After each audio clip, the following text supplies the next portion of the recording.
ایک نوجوان بے روزگار تھا. اس بے روزگار نوجوان نے کئی دنوں تک روزگار ڈھونڈنے کی کوشش کی تو روزگار نہ ملا. تھکا آ رہا گھر کی طرف آ رہا تھا کہ راستے میں خوبصورت سی تھیلی نظر آئی. اس نے تھیلی اٹھائی, اس پہ کھولا تو انتہائی قیمتی اس میں ہار تھا, نیکلیس. اسے اٹھایا کا اتنا خوبصورت ہار لے کر گھر آ گیا. پیارے سمجھ جو صبح ہوئی نا تو اس کے کانوں میں ایک آواز آئی, بھائی جان میری ایک تھیلی گر گئی ہے, اس میں قیمتی ہار تھا, اگر کسی کو ملے تو مجھے دے دے, اسے 500 درہم تحفے میں دوں گا. اس کے کان میں جب آواز آئی تو اس کو ایک خیال آیا کہ یار تھیلی ہو نہ ہو اس آواز دینے والے کی تو نہیں ہے. پھر کہنا کہ یار تو اس کی ہوگی, اس کی کہ مجھے تو اللہ کی زمین سے ملی ہے. پھر تھوڑی دیر تو خیال آیا, اس نے کہیں پڑھا تھا کہ حقدار کو بندہ اس کا حق واپس کر دے تو اللہ پاک اس کی غیب سے مدد فرماتا ہے. تو یار میری تو ہے ہی نہیں نا. وہ باہر نکلا, آواز دینے والے کو ڈھونڈتا رہا تو ایک بڑی عمر کے شخص تھے. آپ آواز دے رہے تھے؟ جی ہاں بیٹا میں آواز دے رہا تھا. کہا کیسی تھیلی تھی؟ کہا اس طرح کی تھیلی تھی, سارا کا ہار تھا. اس نے جیب سے نکالا, بابا یہی ہے؟ ارے ہاں ہاں بیٹا یہی ہے, اللہ تیرا بھلا کرے, اللہ تعالیٰ تجھے اس کی جزا دے. اور اس نے تحفہ دیا. جو اس نے اعلان کیا, بابا تحفہ لے کے کیا کروں گا, یہ رکھو دعا دو, یہ آپ کا تھا, میں نے کون سا آپ پر احسان کیا, آپ کی چیز تھی, آپ کو میں نے واپس کر دی. پیارے سب اس سے اگلے دن نیت کی یار دریا کے اس پار جاتا ہوں, نیا علاقہ دیکھتے ہیں, ہو سکتا ہے وہاں میرا روزگار ہو. اتفاق دیکھیں گے راستے میں پانی میں دغیانی آ گئی اور کشتی ڈوب گئی اور وہ بھی ڈوب گیا. ہاتھ پیر مارتے مارتے تختہ ہاتھ لگ گیا. اس نے خود کو تختے پر ڈال دیا. تختہ تیرتے تیرتے تیرتے تیرتے تیرتے تیرتے اس کو کنارے پر لے گیا. اب وہ ڈوبتا ڈوبتا بچا, بڑی مشکل سے کنارے پر گرا, تھوڑی دیر کے لیے وہیں سو گیا. جیسا بہت کیسا تھکا ہوا ہوگا, سو گیا. آنکھ کھلی, کھڑا ہوا, کپڑے کیچڑ والے مٹی والے, چلتا چلتا ایک چھوٹا سا ٹاؤن گاؤں نما تھا, قصبہ چھوٹا سا گاؤں تھا. وہاں پہنچا تو ایک دور سے ایک مسجد نظر آئی. تو چلے اللہ کا گھر, اندر چلا جاتا ہوں.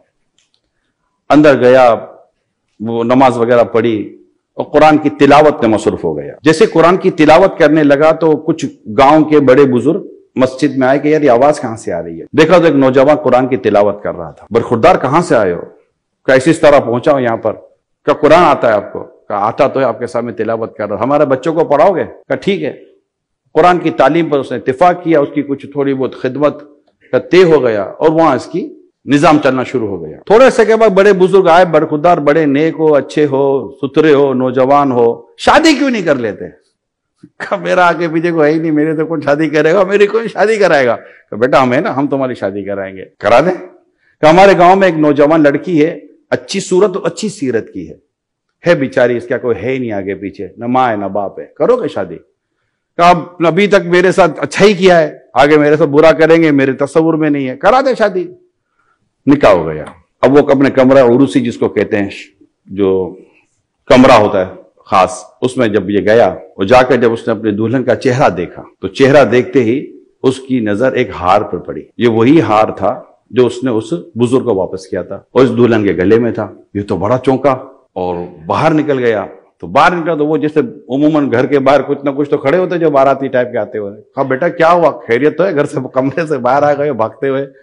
کہا وہ تو اس سے کہانی سنائی تو سب نے کہا سبحان اللہ سبحان اللہ. کہا بھائی مجھے بھی تو بتاؤ ہوا کیا ہے.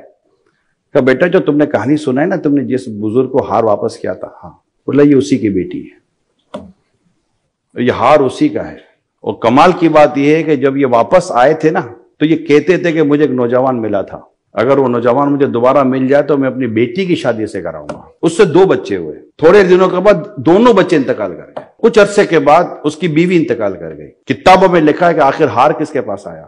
یہ ساری کہانی ہار کے گرد گھوم رہی ہے, اس نیکلس کے گرد گھوم رہی ہے جس سے اس نے اللہ کی رضا کے لیے اور یہ کہہ کر کے اس پہ میرا حق نہیں ہے, جبکہ وہ ہار جب اس کے مقدر میں تھا تو ایک حق والے انداز سے اللہ پاک نے وہ ہار اسی کو لوٹایا کیونکہ یہ اسی کے مقدر میں تھا, اس نے اللہ کے لیے چھوڑا تھا.